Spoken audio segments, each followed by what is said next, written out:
ఏ ప్రపంచమైతే తండ్రి తండ్రి తండ్రి అని పిలుస్తుందో, ఏ ప్రపంచమైతే నాన్న చేసిన ప్రతి దాన్ని జ్ఞాపకం చేసుకోవడానికి ఒక రోజు నియమించి ఫాదర్స్ డే అని పెట్టుకొని సెలబ్రేట్ చేస్తుందో, అదే ప్రపంచం ఒకానొక టైంలో నాన్నకి ఆరోగ్యం బాగుండట్లేదని, నాన్న వృద్ధుడైపోయాడని, నాన్నని తీసుకెళ్లి ఓల్డ్ ఏజ్ హోమ్ లో పెట్టేసి హ్యాపీ ఫాదర్స్ డే అంటున్నారు కదా. నేను మీ అందరూ ఓల్డ్ ఏజ్ చెప్తున్నాను.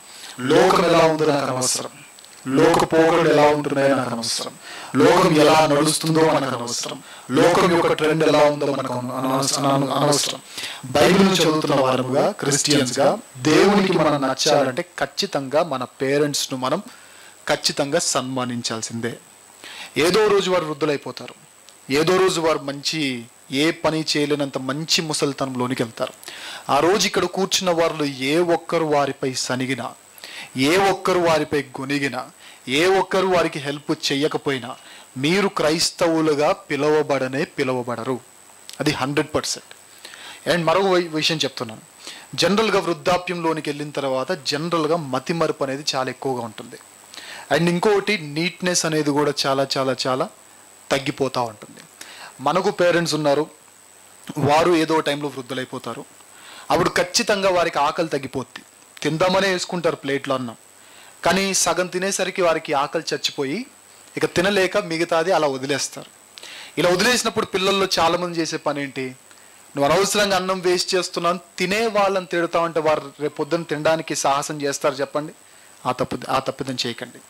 కావాలని అన్నం వేస్ట్ చేయాలని ఎవరూ చేయరు. ఇంకో మాట చెప్పాలంటే, నేను వృద్ధుడినైనా నేను చేసే పని అదే, మీరు వృద్ధులైనా సరే మీరు చేసే పని అదే. అండ్ ఇంకోటి, జనరల్గా వృద్ధాప్యంలోనికి వెళ్ళిన తర్వాత వారి నీట్నెస్ తగ్గిపోతుంది. ఎలా? వాష్రూమ్కి వెళ్తారు, ఫ్లష్ కొట్టడం మర్చిపోతారు. వాష్రూమ్కి వెళ్తారు, వాటర్ కొట్టేయడం మర్చిపోతారు. కావాలని చేయరు, మిమ్మల్ని ఇబ్బంది పెట్టడానికి కూడా చేయరు. ఎందుకు ఈ మాట చెప్తున్నానంటే, రేపు పొద్దున మనకి ఎదురవ్వబోయే సందర్భాలు ఇవన్నీ. ప్రతి ఆదివారం సంఘానికి వచ్చేసి వాక్యాలు వినేసి రేపు పొద్దున వారి దీన స్థితిలో మనం వారికి అండగా లేకపోతే మనం క్రైస్తవులమైతే కాదు, 100% కాదు. అండ్ ఇంకోటి చెప్తున్నాను, ఎక్కడెక్కడ సమాజము తండ్రులను ఇబ్బంది పెడుతుందంటే, ఒకటి వారి వృద్ధాప్యంలో, రెండవది వారు పనులు చెప్పినప్పుడు చేయకపోవడంలో, ఇక మూడవది, అన్నిటికంటే మూడవది చాలా ఇంపార్టెంట్, చాలా జాగ్రత్తగా వినండి. ఇక్కడ పెళ్లి కాని వాళ్ళు చేయొద్దండి ఒకసారి. పెళ్లి కాని వాళ్ళు, మీ అందరితో నేను ప్రత్యేకించి మాట్లాడుతున్నా. పెళ్ళి అన్న తర్వాత ఖచ్చితంగా ఎవరి పర్సనల్ అభిప్రాయాలు వాళ్ళకు ఉంటాయి. దాన్ని నేను తప్పు అని చెప్పను. కొందరు నాకు హైట్ ఉన్న అబ్బాయి కావాలనుకుంటారు, కొందరు లేదు పొట్టమ్మాయి అయినా పర్లేదు అని అనుకుంటారు, కొందరు తెల్ల పిల్లే కావాలంటారు, కొందరు నల్ల పిల్ల అయినా పర్లేదు అంటారు. అది వారి పర్సనల్ అభిప్రాయాలు, వీ రెస్పెక్ట్ దాట్. అయితే జనరల్గా పేరెంట్స్ను పిల్లలు ఎక్కడ బాధ పెట్టే అవకాశం ఉందంటే, ఈ ట్రెండ్లో మ్యారేజ్ విషయాల్లో పేరెంట్స్కి సెలెక్షన్ కమిటీ అథారిటీని తీసేస్తున్నారు పిల్లలు చాలామంది. ఇన్ కేస్ ఒకవేళ మీ పేరెంట్స్ వచ్చి మీకు ఒక సంబంధం తీసుకొని వచ్చారు, అది మీకు నచ్చలేదు అనుకోండి, ఎందుకు నచ్చలేదో వివరించండి వాళ్ళకి, అంతే. వివరిస్తే వాళ్ళు ఒప్పుకోరా చెప్పండి? ద బెస్ట్ ఇవ్వాలనుకుంటారు పేరెంట్స్, అంతే కదా. ఒకవేళ వాళ్ళు తీసుకొని వచ్చారంటే నన్ను అడిగితే బెస్టే ఇస్తారు మంచి పేరెంట్స్ అయితే. ఇన్ కేస్ ఒకవేళ మీకు నచ్చకపోతే ఎందుకు నచ్చలేదో చెప్పాలి తప్పించి, మీరు ప్రతి సండే ప్రతి ఆదివారం బైబిల్ పట్టుకొని సంఘానికి వచ్చేస్తూ మంచిగా ముసుగులు వేసుకొని వాక్యం వినేస్తూ మీరేమో మంచిగా దేవుని సేవ అని తిరుగుతూ పెళ్లి దగ్గర పేరెంట్స్ని బాధ పెట్టారంటే మీరు క్రైస్తవులు అవుతారా? అవరు. ఎందుకు ఈ మాట చెప్తున్నట్టే, నేను చాలామంది పేరెంట్స్ చూశాను, ఇంట్లో హెల్ప్ చేయకపోవడం బట్టి పిల్లలు బట్టి ఏమంటారు సాడ్గా ఫీల్ అవుతున్న పేరెంట్స్ని చూశాను. రెండవది, పిల్లల విషయంలో పిల్లలు మాట వినట్లేదని సాడ్గా ఫీల్ అవుతున్న పేరెంట్స్ని చూశాను. మూడవది, వృద్ధాప్యంలో అన్నం మిగిలించానని తిట్టడం, వాష్రూమ్కి వెళ్ళి వాటర్ కొట్టలేదని తిట్టడం, లేదా వారి నేచర్ కాల్స్ అన్ని పాపం తెలియకుండానే వారి నిద్రలో అటెండ్ అవ్వడం వల్ల ఆ మంచం పాడైపోతుంది అని తిట్టడం. ఇలాంటివి తరచూ మనం సమాజంలో, నేను సమాజం అంటున్న ఇక్కడ ఏదో అన్య సమాజం గురించి నేను మాట్లాడలేదండి, క్రైస్తవ సమాజంలో జరుగుతున్న భయంకరమైన దరిద్రాలు ఇవన్నీ. సో ఇవన్నీ నేను క్రిస్టియానిటీలో నేను చూశాను కాబట్టి నేను మీ అందరికీ చెబుతున్న మాట ఏంటంటే, ఖచ్చితముగా రేపొద్దున ఆ సందర్భం మీకు ఎదురవుద్ది. ఆ రోజు మాత్రం మీరు ఖచ్చితంగా ఈ తప్పిదాలు మాత్రం చేయొద్దు. ఎందుకు ఈ మాట చెప్తున్నంటే, నాన్న అవసరత చాలా చాలా ఉంటుంది ఫ్యామిలీలో. డాడీ ఏం చేయక్కర్లేదు, ఏది సంపాదించక్కర్లేదు, ఒక వయసు వచ్చిన తర్వాత కుటుంబ పెద్దగా నాన్న ఇంట్లో ఉంటే చాలు. కావాలంటే చూడండి, నాన్న లేని వారిని నాన్న విలువ ఏంటో అడగండి. ఉన్నప్పుడే వారిని గౌరవించాలి, ఉన్నప్పుడే వారిని సన్మానించాలి, ఉన్నప్పుడే వారిని ప్రేమించాలి, ఉన్నప్పుడే వారి బాగోగులు చూసుకోవాలి. ఎంత కష్టపడి ఉంటారు మనల్ని పెంచడానికి, ఎంత కష్టపడి ఉంటారు మనల్ని ఈ స్థాయికి తీసుకొని రావడానికి. ఎన్ని అప్పులు చేసి ఉంటారు మన కోసం. వాళ్ళ కోసం రూపాయి కూడా అప్పులు చేసుకొని వారు మన కోసం ఎన్నో అప్పులు చేసి ఉంటారు. వాళ్ళ కోసం ఏమీ సంపాదించుకొని వారు మన కోసం ఏదైనా సంపాదించుకునేలా, ఏదైనా తెచ్చిపెట్టేలా చేస్తూ ఉంటారు. నిజంగా నా లైఫ్లో నేను చెప్పాలి అంటే మా పరిస్థితి నిజంగా ఫినాన్షియల్గా చాలా దారుణం. చాలా అంటే చాలా దారుణం. ఎంత దారుణం అంటే నాకు తెలియకుండా పెంచాడు మా డాడీ. మా పరిస్థితి నేనేమనుకున్నాను అంటే, పేరులో రాజు ఉంది కాబట్టి మేము రాజులో అనుకునేవాడిని. నేను అంటే అలా చూసేవాడు కూడా. నేను ఏది అడిగితే మా డాడీ అది తెచ్చేవాడు.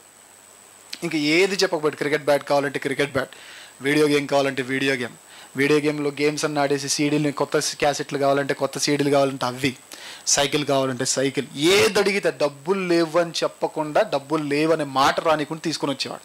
నేను అనుకునేవాడిని, మేము చాలా తోపులో అనుకున్నాను నేను. ఒకరోజు 10th క్లాస్లో, నాకు బాగా గుర్తు, 10th క్లాస్లో మా స్కూల్ తరపున అందరినీ 6th క్లాస్లో రామోజీ ఫిలిం సిటీకి తీసుకెళ్లారు ఎక్స్కర్షన్కి. 10th క్లాస్లో ఇక్కడ రామోజీ ఫిలిం సిటీ ఎదురుగా మౌంట్ ఒపేరా ఉంటుంది చూసారా, మౌంట్ ఒపేరా అని ఒకటి ఉంటుంది. అక్కడికి తీసుకెళ్ళాలి, ప్రతి ఒక్కరు 200 తీసుకొని రండి అన్నారు. పిల్లలకి జనరల్గా ఆసక్తి ఎక్కువ కదా వీటి మీద, సైట్ సీయింగ్ ప్లేసెస్ మీద. నేను హ్యాపీగా ఇంటికి వెళ్ళాను. డాడీ 200 కావాలంటే, డాడీ ఫస్ట్ టైం అన్నమాట, లేవు నాన్న ఈసారి నువ్వు వెళ్ళకు అని. 200 లేని పరిస్థితి ఎక్కడైనా ఉంటుందా జనరల్గా ఈ సిచ్యువేషన్స్లో? ఉండదు. కానీ యాక్చువల్గా అదే మా పరిస్థితిని అప్పుడు నాకు తెలిసింది. ఆ రోజు నుంచి ఈ రోజు వరకు నేను డబ్బులు వేస్ట్ చేస్తే ఒట్టు. డబ్బులు ఎక్కడ వేస్ట్, ఎక్కడ ఎందుకంటే వాళ్ళ కష్టం మనకు కళ్ళ ముందు కనబడుతున్నప్పుడు, వాళ్ళ కష్టం మనకు కనపడకుండా దాచినప్పుడు అప్పుడప్పుడు దేవుడు తెలియజేస్తాడు ఆ కష్టాన్ని. దాన్ని మనం రెస్పెక్ట్ చేసి, మనం అప్పుడప్పుడు వాళ్ళు చెప్తున్న నోలకు కూడా నో అని చెప్పినప్పుడు కూడా మనం దానికి కొంచెం దాన్ని గౌరవించి వారి పరిస్థితులను అర్థం చేసుకొని దాంతోపాటు మూవ్ ఆన్ అయిపోవాలి తప్ప వాళ్ళతో గొడవ పెట్టుకునేంత స్థితికి మనం దిగజారకూడదు. ఎందుకంటే నాన్న లేని కుటుంబాలను చూడండి. మన పేరెంట్స్ అంతా నిజంగా ఎంత మంచి వాళ్ళు కాకపోతే ఇంత చక్కగా ఇంత గొప్ప స్థాయికి మనల్ని తీసుకొని వచ్చారు. నాన్న లేని కుటుంబాలను చూడండి. ఇంకో మాట చెప్తున్నాను, నాన్న ఉండి కూడా వదిలేసిన కుటుంబాలను చూడండి. వాళ్ళ పరిస్థితి ఎలా ఉంటుందో ఒక్కసారి ఆలోచించండి. ఎంత దారుణంగా ఉంటుంది, అవునా కదా? అంత భయంకరమైన సిచ్యువేషన్స్ ఏవీ లేకుండా మన పేరెంట్స్ మన కోసం ఎంతో కష్టపడినప్పుడు వాళ్ళని మనం రెస్పెక్ట్ చేయాలంటారా వద్దంటారు చెప్పండి? ఖచ్చితంగా చేయాలి. అందుకే బిబ్లికల్ ఎవిడెన్సెస్తో, బైబిల్ బేస్తో పేరెంట్స్ పిల్లల పట్ల ఎలా ఉండాలో చూద్దాం, పిల్లలు ఆ దేవుని పట్ల కూడా ఎలా ఉండాలో చూద్దాం. మనందరికీ తెలుసు, నీ ముదిమి యందు నీ తండ్రిని నీ తల్లిని దుఃఖపరచకూడదు, వదిలిపెట్టకూడదు, ఈ వచనాలన్నీ మనకు తెలుసు. కాబట్టి ఒక తీవ్రతను పుట్టించే వర్తమానాన్ని ఈరోజు విందాం. 2 విషయాలు చెప్తాను, ఎక్కువ మాటలు చెప్పను. ఈరోజు ఫాదర్స్ డే కాబట్టి ఫాదర్స్ని జ్ఞాపకం చేసుకుంటున్న మనం, ఒకవైపు ఫాదర్స్గా మీ బాధ్యత దేవుడు తెలియజేయబోతున్నాడు, ఇంకోటి పిల్లలుగా ఆ ఫాదర్ పట్ల మన బాధ్యత దేవుడు తెలియజేయబోతున్నాడు. చాలా షార్ట్ అండ్ స్వీట్ మెసేజ్, చాలా ఇంపార్టెంట్ మెసేజ్, క్రిస్టియన్స్ అందరికీ చాలా చాలా ఇంపార్టెంట్ మెసేజ్. కాబట్టి జాగ్రత్తగా విందాం. ఇందులో నెంబర్ 1, ఈ ఫాదర్స్ పిల్లల పట్ల ఎలా ఉండాలో ఒకసారి చూద్దాం. అపోస్తుల కార్యములు 10వ అధ్యాయం, అపోస్తుల కార్యములు 10వ అధ్యాయం మొదటి వచనాన్ని మనం చూద్దాం. అపోస్తుల కార్యములు 10వ అధ్యాయము మొదటి వచనమా. ఇటలీ పటాలమనబడిన పటాలములో శతాధిపతి అయిన కొర్నేలి అను భక్తిపరుడు కైసరయలో ఉండెను. అతడు తన ఇంటి వారందరితో కూడా ఎలా ఉన్నాడంట? దేవుని యందు భయభక్తులు కలిగిన వాడు. ఎలాంటి వాడంట? కొర్నేలి ఎలాంటి వాడు చూడండి. ఒక ఫాదర్గా, ఇక్కడ పెళ్ళైన వాళ్ళు, ఫాదర్స్గా ఉన్న వాళ్ళు గమనించండి, లేదా పెళ్ళి కావాల్సిన వారు కూడా గమనించండి. మీకు ఈ లక్షణాలు లేనప్పుడు పెళ్లి చేసుకోవడం మానేయండి. ఎందుకంటే ఈ మధ్యకాలంలో పెళ్ళిళ్ళలో రూల్ ఎలా ఉందంటే, నేను నీకేం చెప్పను, నువ్వు నాకేం చెప్పొద్దు. నీ ఇన్స్టా పాస్వర్డ్ నేను అడగను, నా ఇన్స్టా పాస్వర్డ్ నువ్వు అడగొద్దు. నేను నిన్ను ఫాలో గాను, నువ్వు నన్ను ఫాలో అవ్వకూడదు. నా ఫోన్ పాస్వర్డ్ ఏంటో నీకు చెప్పను, నీ ఫోన్ పాస్వర్డ్ అంటే నేను అడగను. ఇలాంటిది కాదు కుటుంబం అంటే. ఖచ్చితముగా ఎవరు ఒప్పుకున్నా ఒప్పుకోకపోయినా, ఎవరు అవునన్నా ఎవరు కాదన్నా, ఫాదర్కి ఖచ్చితంగా ట్రైన్ ఇంజన్కి ఎంత బాధ్యత ఉంటుందో కుటుంబంలో పురుషులకు అంత బాధ్యత ఉంటుంది. మీరు ఖచ్చితముగా నడిపించాల్సిందే. ఎవరిని? ఫ్యామిలీని నడిపించాలి. ఎవరిలో? దేవునిలో నడిపించాలి. ఈ మాట అంటున్నందుకు దయచేసి ఎవరు తప్పుగా అనుకోకండి. నేను చాలామంది ఈ మాట విన్నాను, ఈ మాట చెప్పడం నేను విన్నాను. ఈ మధ్యకాలంలో క్రిస్టియన్స్లో కూడా చాలామంది బొట్టు పెట్టుకుంటూ ఉంటారు, చూసారా? క్రిస్టియన్స్లో స్త్రీలలో ముఖ్యంగా బొట్టు పెట్టుకునేవారు ఉంటారు. అప్పుడు కొందరు బ్రదర్స్ని అడిగారు, ఏంటి మీ ఆవిడ బొట్టు పెట్టుకుంటుందంటే, అది ఆవిడ ఇష్టం, మీరు చెప్పొచ్చు కదా అన్నారు. నా అంతటా నేను చెప్పకూడదు. ఏం చేయాలి? తనంతట తాను తీసేయాలి.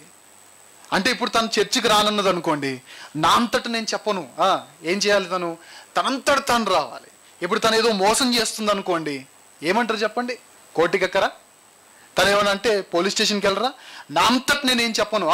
తనంతట తాను మారాలంటే దేవుడు ఒప్పుకుంటాడా? ఒప్పుకోడు ఖచ్చితంగా. ఒక ఫాదర్గా పురుషులకు ఉన్న ప్రతి రోల్ ఏంటంటే, కుటుంబం యొక్క డిసిప్లిన్ మీ చేతిలో ఉంది. అది భార్య కానీ పిల్లలు కానీ ఎవరైనా సరే, కుటుంబం యొక్క డిసిప్లిన్ని దేవుడు ఎవరి చేతిలో పెట్టాడు చెప్పండి? అందుకే ముఖ్యంగా నేను చెప్తున్నాను, ఇక్కడ ఫాదర్ అంటే శంకరన్న ఒకడు ఉన్నాడు కాబట్టి శంకరన్నకు చెప్తున్నాను. జనరల్గా మీరు కూడా అందరు జాగ్రత్తగా వినండి. పిల్లలను పెంచే విషయంలో తల్లిదండ్రులు దయచేసి మీ డిసిప్లిన్ మార్క్ కనపరచండి. నేను అడుగుతున్నా అండి, కొన్ని విషయాలు అడుగుతాను, జాగ్రత్తగా నాకు సమాధానం చెప్పండి. జనరల్గా కొందరు పిల్లలు ఉంటారు. ఆ పిల్లలు మన రిలేటివ్స్లో ఉన్న పిల్లలు, తెలిసిన వాళ్ళ ఇంట్లో ఉన్న పిల్లలు, వారి పిల్లలు మన ఇంటికి వస్తున్నారనే వార్త తెలియగానే అప్పుడప్పుడు కొందరు తల్లిదండ్రులు భయపడతారు. ఎందుకు? వీరు వస్తే ఇల్లులా ఉండదు అని, ఉంచరు అని. నేను అడుగుతున్నా, మీరు వారి పిల్లల పట్ల భయపడిన విధానం ఏదైతే ఉందో అదే మీ పిల్లల పట్ల జరుగుతుందంటే మీ పేరెంటింగ్లో ఏదో లోపం ఉంది. అవునంటారా కాదంటారా? ఖచ్చితం. అది పిల్లల్ని పెంచడం నీకు పిల్లలు ఎందుకయ్యా నేను అడుగుతున్నా. పిల్లల్ని ఇప్పుడు బైక్ ఎందుకు కొన్నావు? బైక్ రాకుండా బైక్ కొంటే ఏమన్నా ఉందా? కారు రాకుండా కారు కొంటే ఏమన్నా ఉందా? పోనీ కొన్నావు, ఇప్పుడు ఏం చేయాలి? వెంటనే నేర్చుకోవాలి. బైక్ కొన్నావు, ఏం చేయాలి? పోనీ కనేసావు, ఇప్పుడు ఏం చేయాలి? పిల్లలను పెంచడం నేర్చుకోవాలి. కొందరు చూడండి, తల్లిదండ్రులు మరీ డిసిప్లిన్ చెప్పరు అసలు. వాడు ఆడుతూ ఉంటాడు, వాడి నోటికి ఏ మాట వస్తే ఆ మాట అంటూ ఉంటాడు, చాలా భయంకరంగా మాట్లాడుతుంటాడు, చూసి నవ్వుకుంటూ ఉంటారు. పక్కన వాళ్ళకి మండిపోతూ ఉంటుంది. రీసెంట్గా ఒక చిన్న ఇన్సిడెంట్ జరిగింది, పేరు చెప్పను, ఊరు చెప్పను. ఒక ఏరియాలో ఒక రూమ్లో మేము ఉన్నాం. పక్కన రూమ్లో ఉన్న ఒక కుర్రోడు మా రూమ్లోకి వచ్చాడు. వాడిని చూస్తే బీపీ లేచిందండి నాకు. మేబీ ఆ టైంలో నాకు గనక బీపీ మిషన్ పెట్టుంటే మెర్క్యూరీ బయటికి దన్నేసేదేమో. నిజం. ఆ బీపీకి నిజంగా అది పైకి వెళ్ళి మొత్తం పేలిపోయేదేమో. నాకంటే బీపీ ఉదయాన్నే ఎక్కువ. అన్నయ్య వాడికి పెళ్లి కూడా చేసాడు. ఎందుకు ఈ మాట చెప్తున్నంటే, వాళ్ళ గురించి అట్లా మాట్లాడుకుంటున్నట్టుగా మీ పిల్లల గురించి మీరు అట్లా మాట్లాడుకుంటే మీకు హ్యాపీగా ఉంటుందా?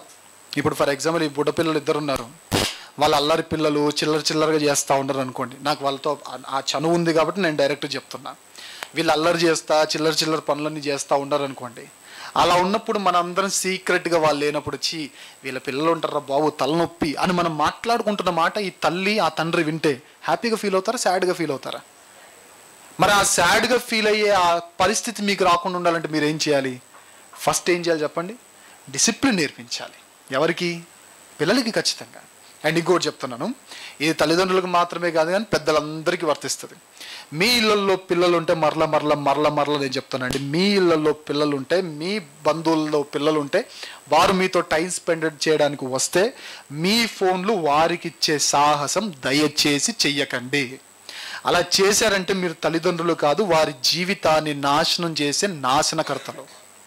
వారి జీవితం, క్యారెక్టర్, వారి ప్రవర్తన నాశనం చేసే, ప్రవర్తనను పునాదిని నాశనం చేసే చెప్పండి ఎవరు? నాశనకర్తలు. నేను చాలాసార్లు చెప్తున్నాను, మళ్ళా చెప్తున్నాను. ఎంత చెప్పినా మీరు వినలేదనుకోండి, ఖచ్చితంగా ఏదో రోజు ఆడు గాలోడవడం ఖాయం. ఈ గాలోడి తండ్రి ఎవర్రా అంటే మీ పేరు రావడం ఖాయం. ఈ గాల్దాని తల్లి ఎవర్రా అంటే మీ పేరు రావడం ఖాయం. అదంతా రాకుండా ఉండాలంటే తల్లిదండ్రులారా, పిల్లలకు చేతికి ఇవ్వాల్సింది సెల్ ఫోన్ కాదు. ఏమి ఇవ్వాలి? బైబిల్ ఇవ్వండి. పిల్లలకు నేర్పించాల్సిన సెల్ ఫోన్ కాదు, ప్రార్థన నేర్పించండి. పిల్లలకు బయటికి వెళ్ళి ఆడుకోవడం కాదు, అది ఇంపార్టెంటే, కాదని చెప్పట్లేదు. గేమ్స్ ఆడుకోండి, మంచిదే, కానీ చర్చికి రావడం కూడా నేర్పించాలి. ఇదంతా కాకుండా డిసిప్లిన్ లేకుండా చిల్లరగా బిహేవ్ చేసే వారిగా ఎవరైనా ఉంటే మాత్రం వెంటనే ఖచ్చితంగా వాళ్ళ పిల్లలకి, మీళ్ళలో ఉన్న పిల్లలకు కూడా ఏం చేయాలి చెప్పండి? డిసిప్లిన్ నేర్పించాలి. నేను ఎప్పుడు చెప్తా ఉంటాను, వైజాగ్లో వెంకటన్న అని మా అన్న ఉండేవారు ఉంటారు. వాళ్ళ బాబు ఉంటాడండి, నిజంగా వాడికి ఉన్న మేనర్స్ నిజంగా పెద్దవాళ్ళలో చాలా మందిలో ఉండదు. జనరల్గా ఏమైనా పప్పలు కనపడ్డాయి అనుకోండి, పిల్లలు ఏం చేస్తారు? అది నాదా పక్క ఉన్నది ఏం చూడరు, నాకు అది కావాలని గొడవ వేస్తారు కదా. కానీ వాడు ఏం చేస్తాడు చెప్పనా? కార్లో వెళ్తా ఉన్నారు, మహేష్ అని ఉన్నాడు అక్కడ, కార్లో వెళ్తూ ఉన్నాము, అక్కడ ఏవో స్నాక్స్ ఉన్నాయి. అన్న can I take the snacks అని పర్మిషన్ అడిగి మరి, చాలా చిన్నోడు వాడు, పర్మిషన్ అడిగి మరి తీసుకుంటున్నా అంటే ఎంత ఎంత ఎంత మెచ్యూరిటీ నేర్పిస్తున్నారు వాళ్ళు, ఎంత డిసిప్లిన్ నేర్పిస్తున్నారు. కొందరు ఉంటారు చూడండి, ఎత్తుకోవాలన్నా భయమే, మాట్లాడాలన్నా భయమే. అది వాళ్ళ తప్పు కాదండి. ఎవరు తప్పది? అవుట్ అండ్ అవుట్ పేరెంట్స్ తప్పే. మీ బంధువుల పిల్లల్లో కానీ, మీ స్నేహితుల పిల్లల్లో కానీ, లేదా మీ పిల్లలే కానీ ఇలాంటి పనికి మాలిన పనులు చేస్తున్నట్టే, పనికి మాలిన వాళ్ళు కాదు. ఎవరు చెప్పండి? ఎవరు? మీరు. కొర్నేలు ఏం చేశాడంట? నాది ఏదో నేను చూసుకుంటా అని చెప్పలేదంట. చదవండి ఎంత మంచి మాట అక్కడ ఉంది చూడండి. ఇటలీ పటాలమనబడిన పటాలములో శతాధిపతి అయిన కొర్నేలి అను భక్తిపరుడు కైసరయలో ఉండెను. అతడు తన ఇంటి వారందరితో కూడా దేవుని యందు భయభక్తులు గలవాడై ఉన్నాడు. మేబీ మీరు అనొచ్చేమో, లేదు మాకు చాలా డ్యూటీస్ ఉంటాయి, మాకు చాలా ఏ షిఫ్ట్ అంటారు, బి షిఫ్ట్ అంటారు, సి షిఫ్ట్ అంటారు. కొర్నేలి షిఫ్ట్లతో పోల్చుకుంటే మీ షిఫ్ట్లు అంత షిఫ్ట్లేం కాదు, అవునా? కొర్నేలి ఎవరు చెప్పండి? ఒకళ్ళ కింద పనిచేసేవాడు కాదు, 100 మందిని నడిపించేవాడు. మీరు పనిచేస్తే ఆ 100 మందిలో ఒకడు అనుకోండి, వాడి రికార్డు వాడు చూసుకుంటే సరిపోద్ది. కానీ కొర్నేలి డ్యూటీ ఏంటి?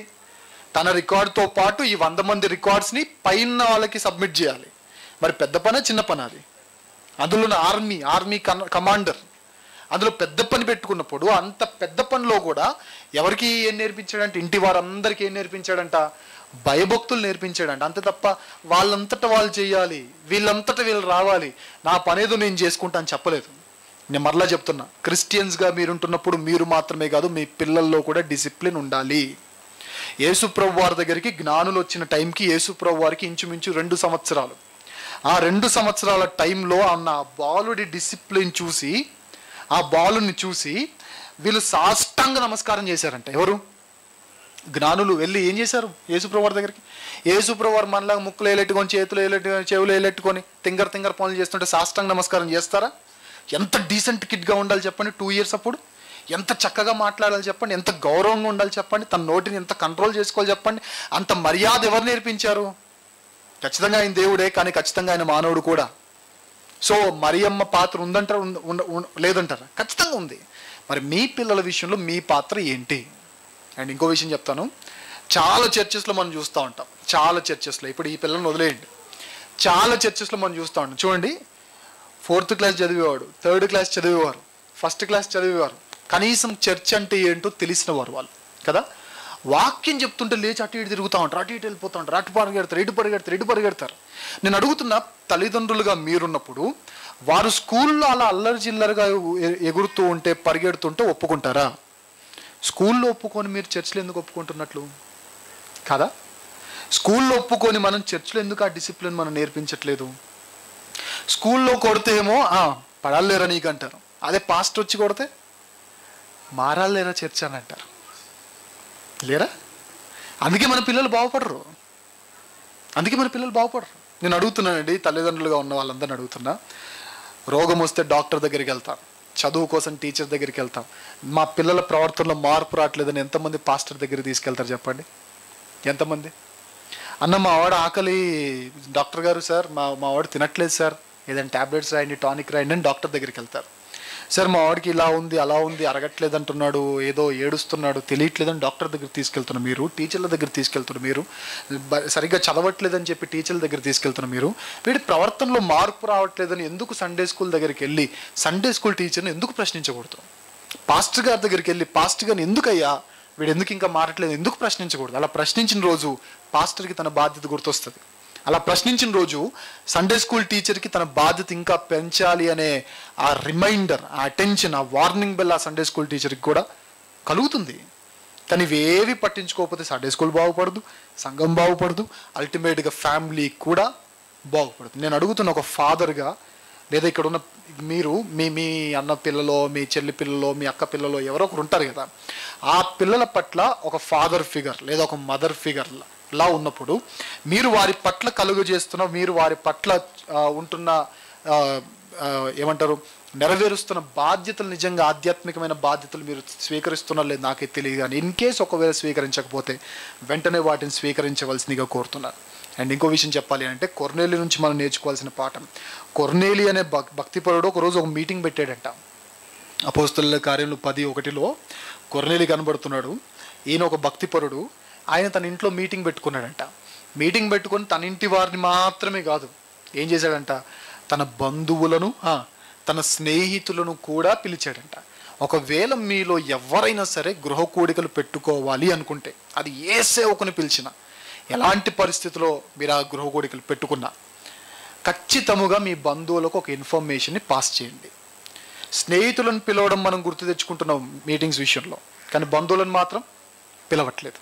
కానీ కొర్నేలి యాజ్ ఎ ఫాదర్ చూడండి ఏం చేశాడు, తన కుటుంబ సభ్యులు కూడా బాగుండాలి అని అనుకున్నాడు. అలాంటి యాటిట్యూడ్ మనలో కూడా ఉండాలి.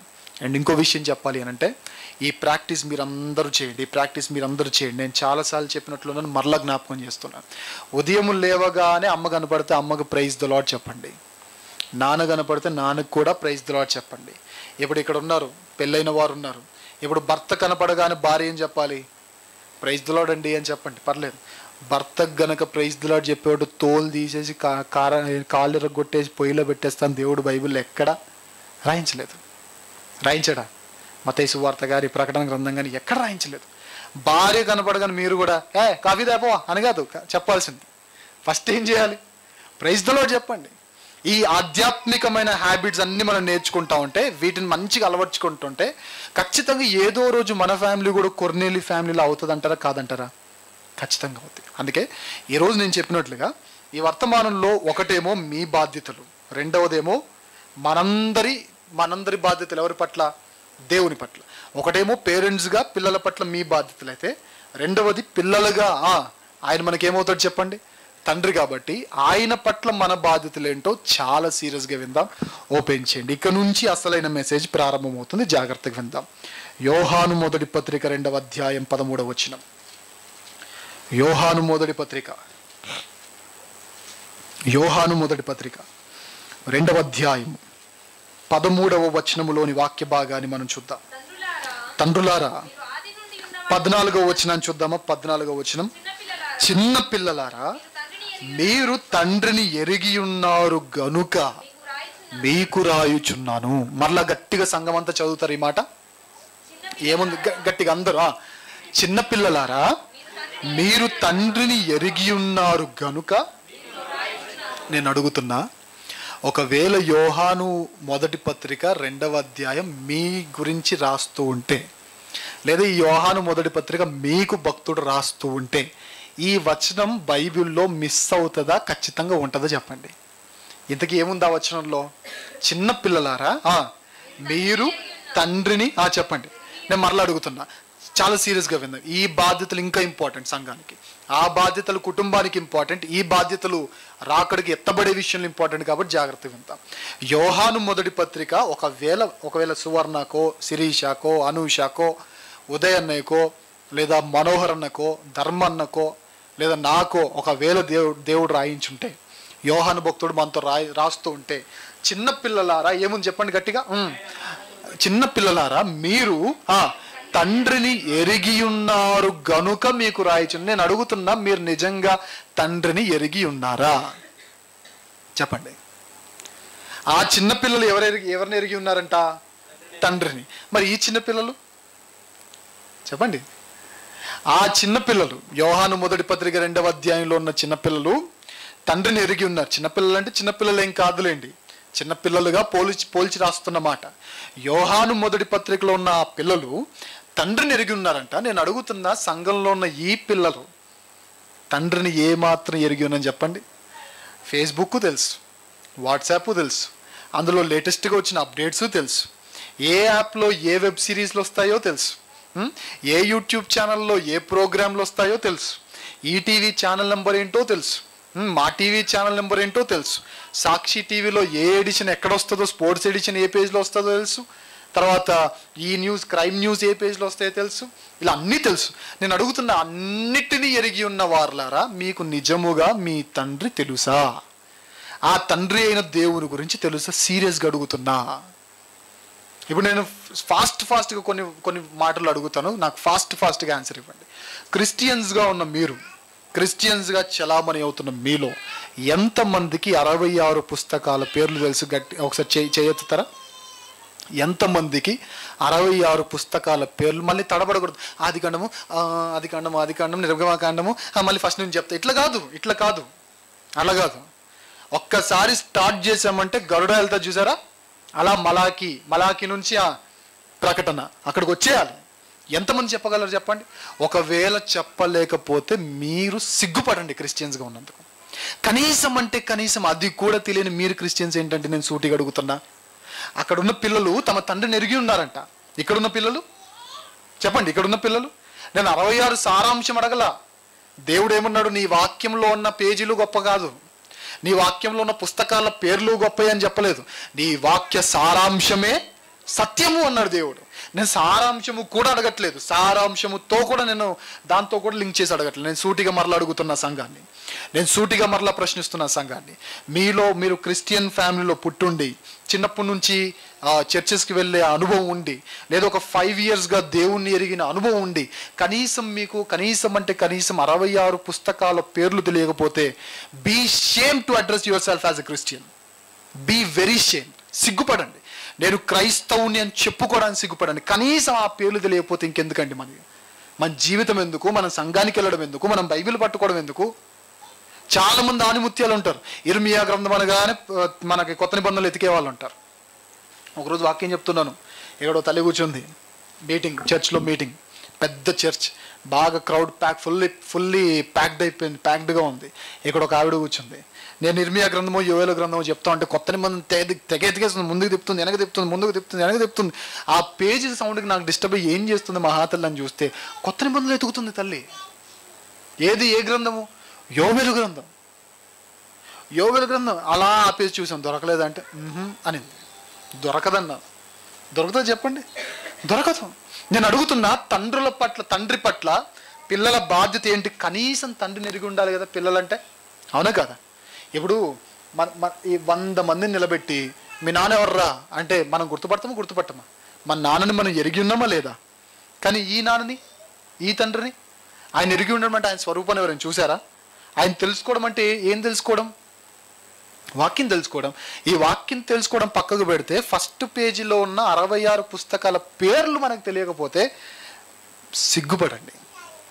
అద్దం ముందుకెళ్ళి తూ అనుసేసుకోండి మీ మీద మీరు. సిగ్గుపడాలి నిజంగా. చిన్నపిల్లలకి ఏబీసీడీలు రాకపోతే అందం, 10th క్లాస్కి వచ్చి ఏబీసీడీలు రాకపోతే ఎట్లా అండి? సిగ్గుపడాల్సిన విషయం కాదు అది. 10th క్లాస్కి వచ్చినోడికి మినిమం ఏం రావాలి చెప్పండి? ఏబీసీడీలు రావాలా వద్దా? వాడి తర్వాత పెద్ద పదాలు రాస్తున్నాడు లేదా, పాస్ అయ్యాడు లేదా తర్వాత సంగతి. 10th వచ్చి అరే బీ రాయనంటే ఎట్లా? ఇన్ని సంవత్సరాలు గడిపి ఏబీసీడీ లాంటి అవి మనకు తెలియకపోతే ఎట్లా? అంటే మనం బాగా టైంపాస్ చేస్తున్నాం అనమాట. నేను అడుగుతున్నా, చిన్నపిల్లలారా గట్టిగా చదవండి, ఏముంది అక్కడ? చిన్నపిల్లలారా మీరు తండ్రిని ఎరిగి ఉన్నారు గనుక మీకు రాయుచున్నాను అని చెప్పినట్లుగా నేను అడుగుతున్నా, మీరు నిజంగా తండ్రిని ఎరిగి ఉన్నారా? అండ్ ఇంకో విషయం అడుగుతున్నాను, సంఘం సమాధానం చెప్పండి. మీ నాన్నగారి పేరేంటి అంటే మీరు చెప్పరా? చెప్తారు. మీ నాన్నగారి ముద్దు పేరేంటి అంటే చెప్పరా? చెప్తారు. మీ నాన్నగారిని వాళ్ళ ఆఫీస్లో ఏమని పిలుస్తారంటే చెప్పరా? చెప్తారు. నేను అడుగుతున్నా, ఆ తండ్రి పేరేంటి అంటే యెహోవా అని చెప్తున్నారు. ఆ తండ్రికి ఎన్నో పేర్లు ఉన్నాయి. నేను డిస్కౌంట్లో ఒక 10 పేర్లు తడబడకుండా అడుగుతున్నాను, చెప్పగలరా? దేవునికి ఒక పేరు ఉందేంటి? చాలా ఉన్నాయి. ఆ చాలాలో ఎంతో % డిస్కౌంట్ చేసి ఆఫర్ ఇచ్చి జస్ట్ 10 పేర్లు అడుగుతున్నా. తడబడకుండా చెప్పగలిగిన వారు లేదు చెప్పొచ్చు. ఉన్నారా? తడబడకుండా. మళ్ళీ ఒక నిమిషం కొంచెం అందిస్తారా, కొంచెం చెప్తారా, నాకు స్టార్టింగ్ ప్రాబ్లం, మధ్యలో ప్రాబ్లం, ఒకసారి స్టాండ్ వేసి ఉంచి మళ్ళీ కిక్ కొడతా, ఇలాంటివి కాదు. మీ నాన్న పేరే మీకు తెలియనప్పుడు నిజంగా మీరు ఆయనకి పిల్లలేనా? నేను అడుగుతున్నా, సీరియస్ అడుగుతున్నా. మీ నాన్న పేరు మీకు తెలియనప్పుడు నిజంగా మీరు ఆయన గురించి తెలుసుకుంది ఏంటండి? పుస్తకాల పేర్లు తెలియంటే పక్కకు పెట్టండి, పుస్తకాలు వదిలేయండి. కనీసం నాన్న పేరు తెలియాలా? నాన్న పేరు తెలియాలంటే తెలియొద్దంటారా? తెలియాలి. అమ్మ తల్లి మా తల్లి బయటికి తీసుకెళ్ళిపోండి, అమ్మ బయటికి తీసుకెళ్ళిపోండి, బయట ఉండి వినండి, అలా డోర్ ఓపెన్ చేసేసుకుని వినండి.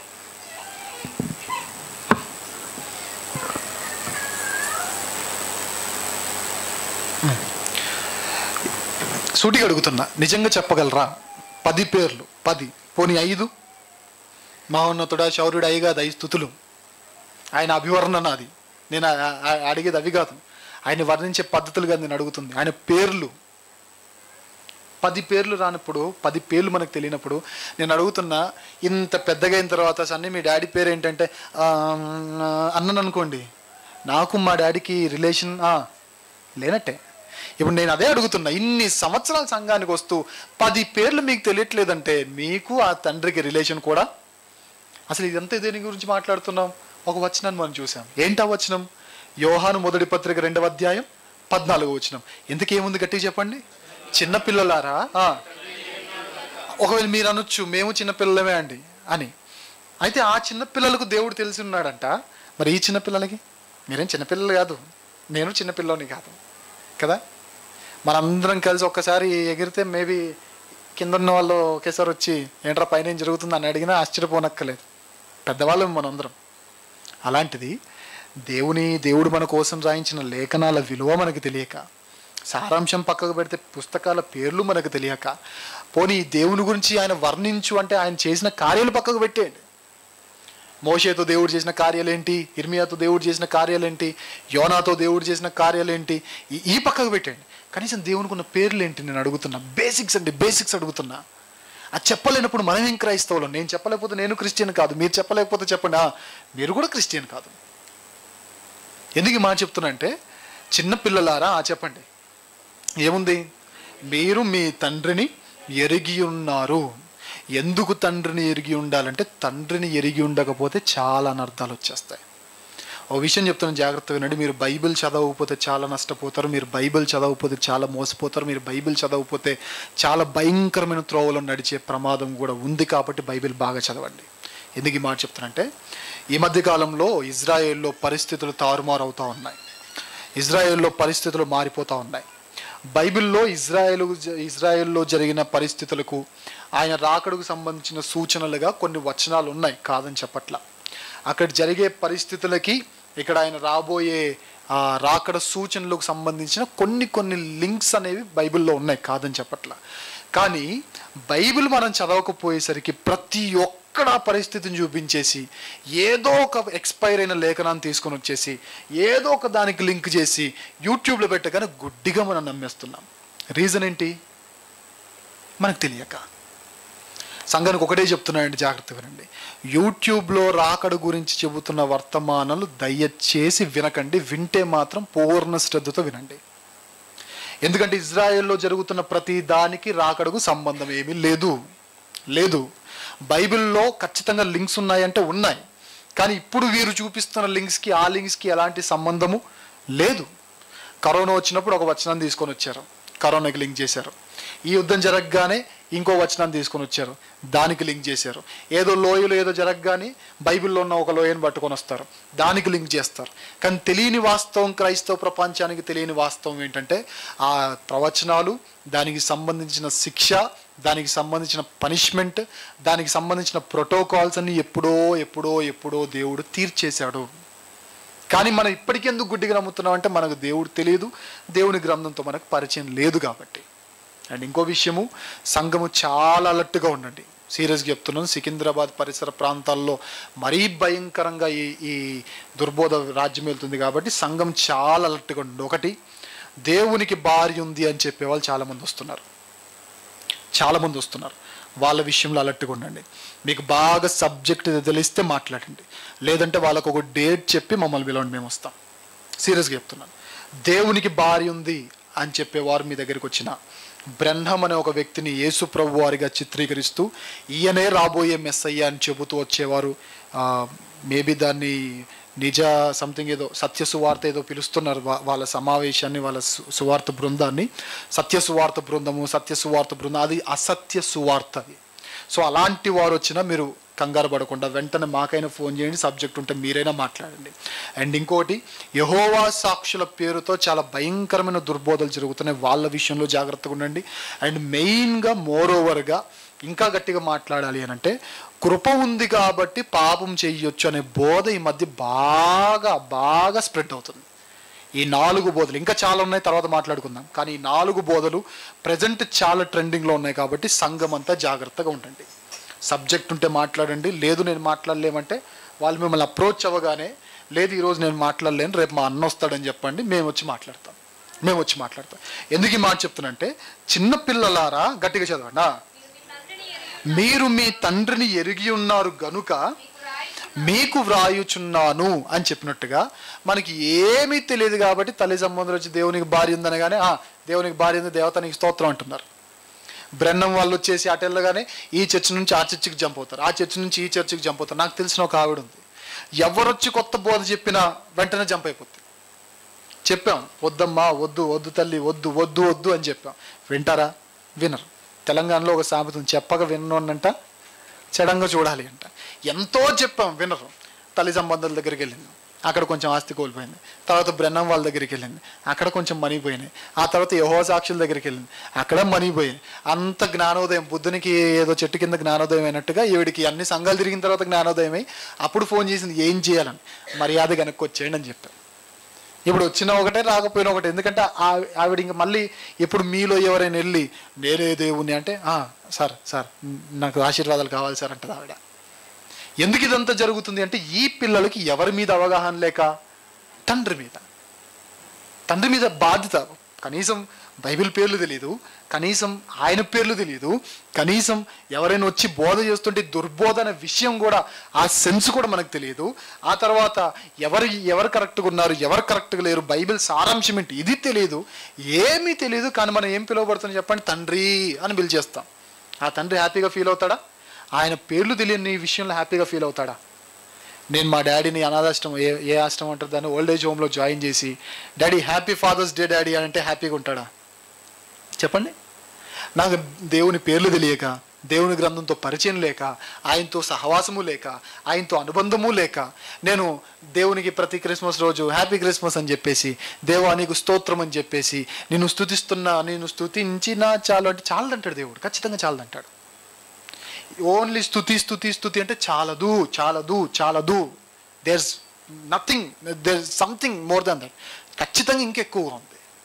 నేను అడుగుతున్నా, మీరు ఇలా ఉన్నారా? ఒకవేళ ఇదే పత్రిక మనకు రాసుంటే సూటిగా అడుగుతున్నా, ఈ మాట ఆ పత్రికలో ఉండేదేనా? అండ్ ఇంకో విషయం అడుగుతున్నాను, మనం మన నాన్న మాట వింటామా వింటాం. డాడీ పిలిచి ఉదయాన్నే నిద్ర లేపి, నాన్న పాల ప్యాకెట్ తీసుకొని రారా అని ఒక బాధ్యత మన మీద పెడితే బయటికి వెళ్తాం, పాల ప్యాకెట్ తీసుకొని వస్తాం కదా. అయితే దేవుడు మన మీద ఒక బాధ్యత పెట్టాడు. ఏంటి? సువార్త ప్రకటించాల్సిన భారము నా మీద మోపబడి ఉన్నది. ఎంతమంది సంఘస్థులు బయటికి వెళ్ళి సువార్త ప్రకటిస్తున్నారు చెప్పండి? ఎంతమంది? ప్రారంభ సంఘంలో వంట వడ్డించేవారు స్టెఫెను, వంట వడ్డించడం అయిపోగానే వెళ్ళి సువార్త ప్రకటించేవాడు. ఫిలిప్పు తన కుమార్తెలు ప్రవక్తలు, ఆయన కూడా సువార్థికుడు. వాళ్ళ యాక్చువల్ డ్యూటీ ఏంటి? జస్ట్ అలా సర్వ్ చేసే డ్యూటీ. నార్మల్ సంఘస్థులు మనలాగా, నార్మల్ విశ్వాసులు మనలాగా. అలాంటిది వాళ్ళ డ్యూటీ బయటికి వెళ్ళి చేస్తూ ఉన్నప్పుడు మన డ్యూటీ చేయకపోతే ఇంకెందుకండి మనం క్రైస్తవులుగా పిలువబడి ఎందుకు చెప్పండి? అరే సంఘస్థులు అంటే ఓన్లీ సంఘం ఆదివారం రావడం, చప్పట్లు కొట్టమన్నప్పుడు కొట్టడం, ప్రార్థన అన్నప్పుడు కళ్ళు మూసుకోవడం, అయిపోయింది అనగానే ఆమెను స్తోత్రం అని చెప్పేసి వెళ్ళిపోవడమా? ఇంకా మండే టు సాటర్డే ఏ పని లేదా? మండే టు సాటర్డే ఏ బాధ్యత లేదా? మండే టు సాటర్డే దేవునికి మనకు సంబంధం లేదా? మండే టు సాటర్డే దేవుని పనిలో మనకంటూ ఒక క్రియాశీలకమైన పాత్ర లేదా? రాదా? ఉండదా? ఉండకూడదా? వంట వండేవారు, వంట వడ్డించేవారు అంత గొప్పగా చేస్తూ ఉంటే, ఇక్కడ ఇంత టాలెంటెడ్ పర్సన్స్ ఉండి ఎందుకు వెళ్ళట్లేదు నాకు అర్థం కాదు. ఎందుకు వెళ్ళట్లేదు కూడా నాకు అర్థం కాదు. వెళ్ళాలి. మీ ఫ్రెండ్స్కి చెప్తారా, మీ బంధువులకు చెప్తారా, లేదా మీ ఇంటి వారికి చెప్తారా? ఎవరికొకరికి దేవుని గురించిన పరిచయ వాక్కులు మీరు ఖచ్చితముగా చెయ్యాలి. వైజాగ్లో ఉండే అన్నవాళ్ళు, వైజాగ్ బీచ్ అదేదో ఉంటుంది చూసారా, మొన్న బోట్లు కాలిపోయినాయి, దాన్ని ఏమంటారు, యార్డ్ అంటారా, షిప్పింగ్ యార్డ్ ఏదో అంటారు, హార్బరా, హార్బర్లో మొత్తం డ్రగ్స్ తీసుకునే వాళ్ళు ఉంటారు. అక్కడ ఒక అన్న నిలబడి డ్రగ్స్ తీసుకునే వాళ్ళని మార్చడం ఎంత కష్టం. అందులోనూ మాస్ ఏరియా హార్బర్.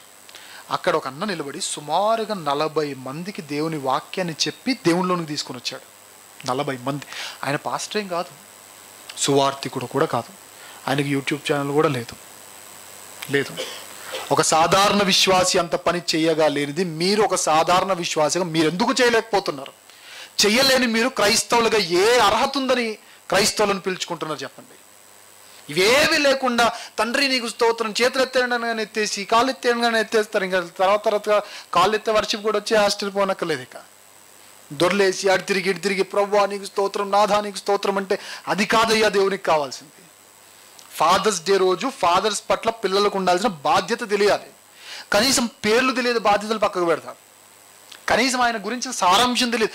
ఎవరేది చెప్తే అది నమ్మేస్తాం. ఇప్పుడు ఎవరైనా వచ్చి ఈయన మీ డాడీ కాదంటే డాడీ అని వేరే వాళ్ళని పిలుస్తామా?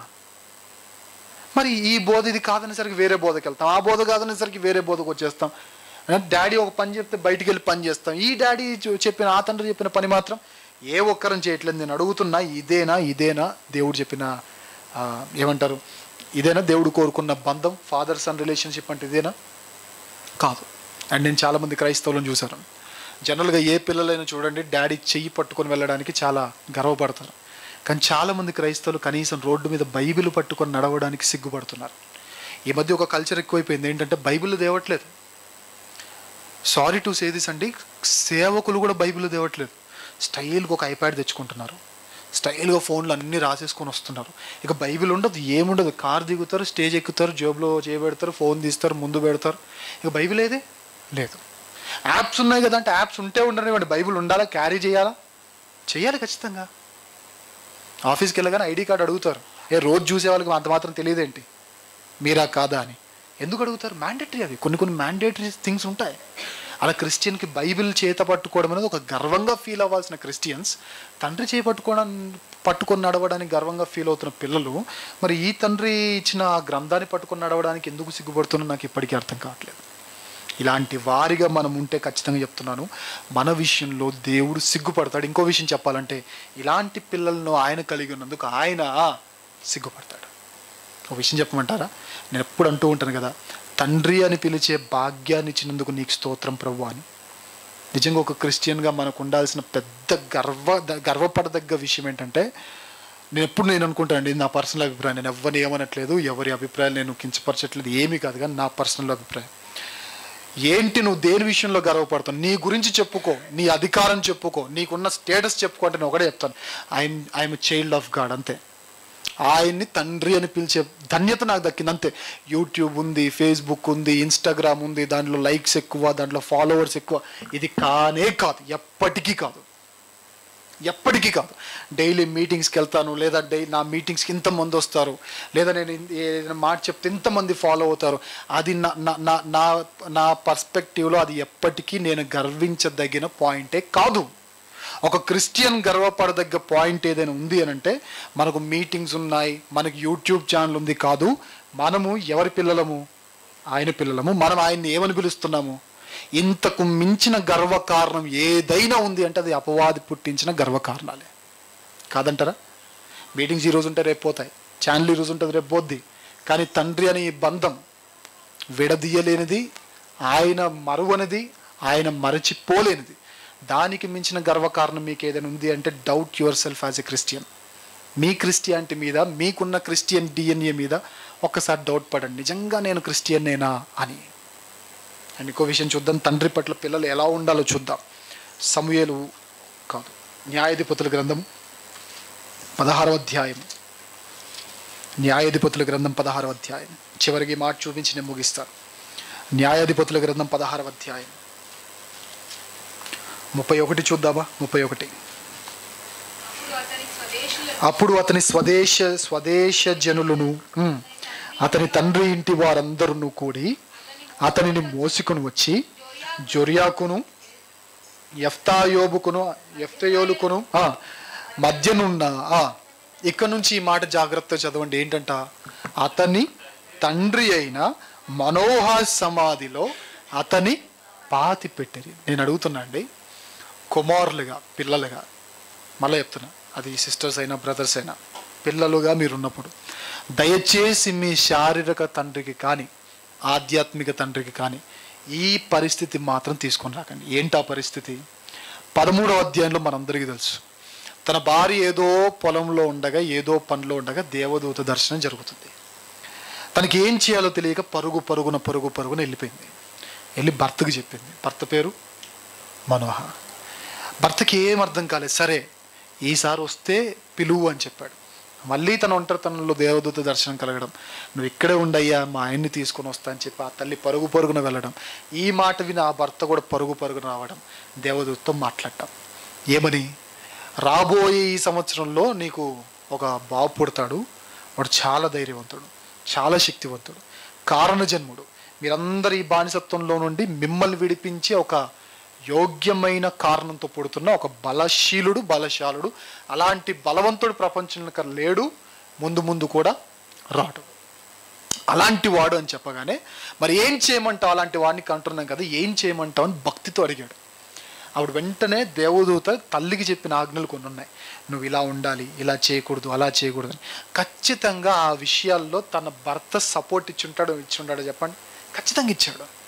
మనోహ గురించి బైబిల్లో ఎక్కువ లేకపోయినా కానీ శాంసన్ ఎదిగే విషయంలో, శాంసన్ పుట్టేంతవరకు, శాంసన్ మంచిగా దేవుని కృపను పొందేంతవరకు ఖచ్చితముగా ఎవరి నీడలో ఆశ్రయాన్ని పొందాడు చెప్పండి? మనోహ నీడలో. మనోహ ఎదురు చూశాడు, ఎప్పుడు ఆ మహాదినం వస్తుంది, నా కొడుకు అని గర్వంగా చెప్పుకోవాలనుకున్నాడు. ఫిలిస్తీన్ల నుంచి బయటికి లాగే ఆ వీరుడు ఎవరో కాదు, నా కొడుకు అని గర్వంగా చెప్పుకోవాలి. ఖచ్చితంగా ఉంటుంది కదండి ఏ పేరెంట్స్కైనా. అలా గర్వంగా చెప్పుకోవాలనుకున్నాడు. చూస్తున్నాడు.